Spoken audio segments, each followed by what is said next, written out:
Expliquez-nous. Le parquet antiterroriste a ouvert une enquête après l'explosion qui a grièvement blessé un pilote français sur le rallye Dakar en Arabie Saoudite. Oui, enquête ouverte donc hier soir pour tentative d'assassinat terroriste. Ça veut dire tout simplement que le parquet retient désormais la piste d'un attentat comme étant la plus probable. Les faits ont eu lieu jeudi dernier à Jeddah en Arabie Saoudite. Nous étions à 2 jours du départ du rallye. 6 pilotes français prennent place dans un 4x4 pour rejoindre leurs voitures qui sont dans un parc fermé à l'extérieur de la ville. Ils parcourent à peine 100 mètres lorsque survient une grosse explosion. Le conducteur est grièvement blessé aux jambes. Il s'agit de Philippe Boutron, 61 ans, président par ailleurs du club de foot d'Orléans. Il s'apprêtait à participer à son 9e Dakar.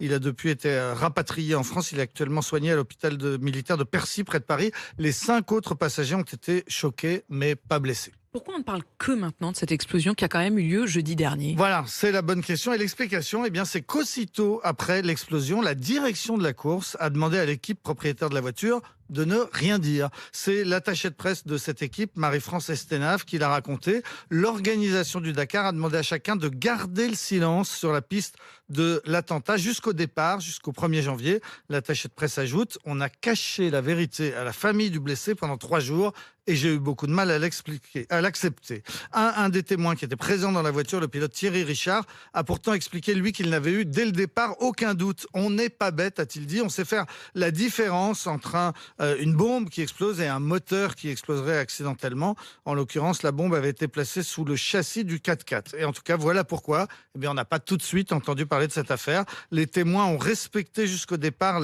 les consignes de silence, consignes donc qui leur ont été données par la direction de la course, c'est-à-dire l'organisation française ASO, celle qui organise aussi le Tour de France. Le directeur du Dakar a expliqué aux protagonistes qu'il ne voulait pas créer un mouvement de panique en évoquant un attentat avant que l'on en soit sûr. Et donc, samedi matin, les concurrents du Dakar ont pris le départ de la course sans savoir ce qui s'était passé. J'avoue que je trouve ça saisissant. Les autorités saoudiennes aussi ont tout fait d'ailleurs pour cacher l'événement. Oui, et aujourd'hui encore, elles affirment que pour elles, il s'agit d'un accident. Il faut dire que pour Riyad, c'est une catastrophe. Le royaume saoudien a investi dans l'organisation de ce Paris-Dakar ou bien du Grand Prix de Formule 1, justement pour démontrer que le pays est sûr et que le terrorisme a été éradiqué, pour tenter de faire oublier les centaines d'attentats des années 2000, pour tenter de faire oublier que Daesh et Al-Qaïda sont présents dans le pays, pour faire oublier aussi qu'on parle d'un des pays les plus rétrogrades du monde. On peut quand même se demander si c'était une bonne idée de choisir ce pays pour organiser le Dakar. Oui, organiser une course automobile dans un pays, rappelons-le, où les femmes, il y a 3 ans encore, n'avaient pas le droit de conduire, un droit qui a été obtenu de haute lutte par une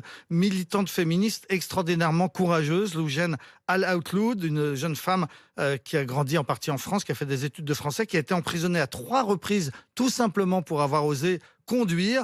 Et lorsque finalement les femmes ont eu le droit de passer leur permis, c'était en 2018, elle est restée en prison. Elle n'est sortie qu'il y a que quelques mois seulement, avec toujours l'interdiction de sortir du pays. Je me demande combien de participants du Paris-Dakar connaissent l'histoire de cette femme. Heureusement, ils écoutent RMC, ils vous ont entendu. Désormais, ils ne pourront pas dire qu'ils ne savaient pas.